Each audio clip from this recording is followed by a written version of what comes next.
Salut à tous, j'espère que vous allez bien. Aujourd'hui on se retrouve pour une nouvelle vidéo. Il va s'agir d'un point de lecture. Je vais vous parler de ma dernière lecture. Il y a très peu de temps que je l'ai terminée. Il s'agit de Chanson douce de Leila Slimani, publiée aux éditions Gallimard. Il faut savoir que c'est un format poche et donc si j'arrive à vous convaincre à lire ce bouquin, vous pouvez vous faire plaisir à petit prix. Dans cette histoire, nous allons suivre un couple qui s'appelle du coup Myriam et Paul, qui ont deux enfants.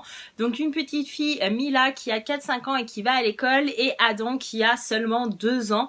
Et du coup, depuis la naissance des enfants, Myriam, la mère de famille, a décidé de sacrifier un petit peu sa vie professionnelle. Il faut savoir qu'avant, elle travaillait dans un cabinet d'avocats. Et puis, quand ses enfants sont arrivés, elle a décidé du coup de mettre entre parenthèses sa vie professionnelle pour pouvoir s'occuper et éduquer ses enfants le mieux possible. Donc du coup elle est devenue mère au foyer, mais au fur et à mesure du temps qui passe, elle en a marre de s'oublier en tant que femme et elle aimerait vraiment reprendre le travail. Et puis un jour elle va rencontrer un de ses anciens collègues qui travaille aussi comme avocat et qui va lui proposer éventuellement de travailler avec elle. Et du coup elle va en parler à son mari et elle va tout faire pour reprendre sa vie professionnelle en main. Et du coup vous pouvez bien imaginer qu'en ayant deux enfants, donc une qui va à l'école, donc encore là ça va, mais l'autre il a 2 ans seulement, il ne peut pas aller encore à l'école, ils n'ont pas de place en crèche, il faut s'y prendre beaucoup à l'avance pour avoir une place en crèche. Et du coup Paul et Myriam vont décider du coup de faire passer des entretiens pour trouver la nourrice idéale pour leurs enfants. Du coup en fait ils vont voir pas mal de femmes, des fois des jeunes, des fois des plus vieilles, et du coup ils vont tomber sur Louise. Et du coup Louise va devenir la nounou de Adam et de Mila, et tous les jours elle va venir chez eux à leur domicile pour les garder et pour que les repères des enfants ne soient pas changer, c'est-à-dire que les enfants, même s'ils sont gardés par quelqu'un qu'ils ne connaissent pas au début de leur relation, ils sont quand même chez eux dans leur environnement, avec leurs jouets, avec leur chambre, etc.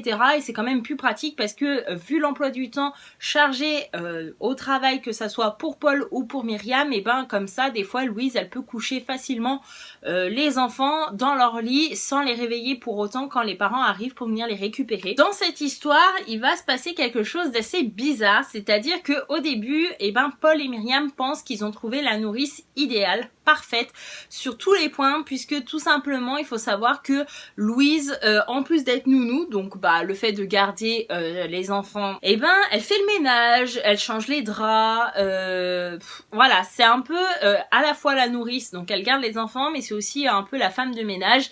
Et c'est vrai que Paul et Myriam vont commencer à prendre goût à cela, parce que quand ils rentrent chez eux, les enfants sont douchés, ils ont mangé, donc ils peuvent profiter d'eux, ils passent que les bons moments en compagnie de leurs enfants.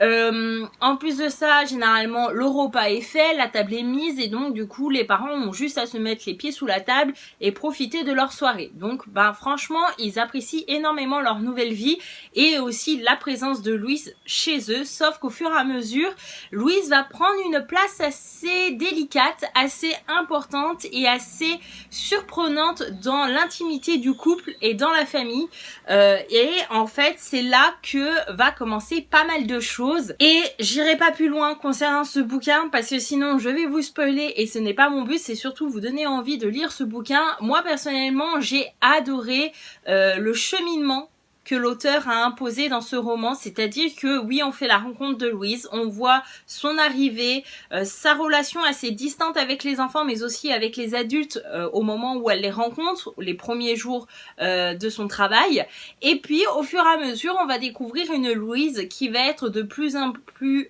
confiante, qui va prendre de plus en plus de place dans cette famille, jusqu'à où je vous dirai pas, mais du coup c'est assez déstabilisant, c'est assez révoltant, puisque mine de rien je vous dis pas, mais la fin est juste révoltante et frustrante. C'est-à-dire que en fait il faut savoir que dès le début du roman vous savez comment va se terminer cette histoire, c'est-à-dire que dès les premières pages vous avez la fin de l'histoire et en fait vous allez lire au fur et à mesure l'histoire et comment Louise est en arrivée là en fait.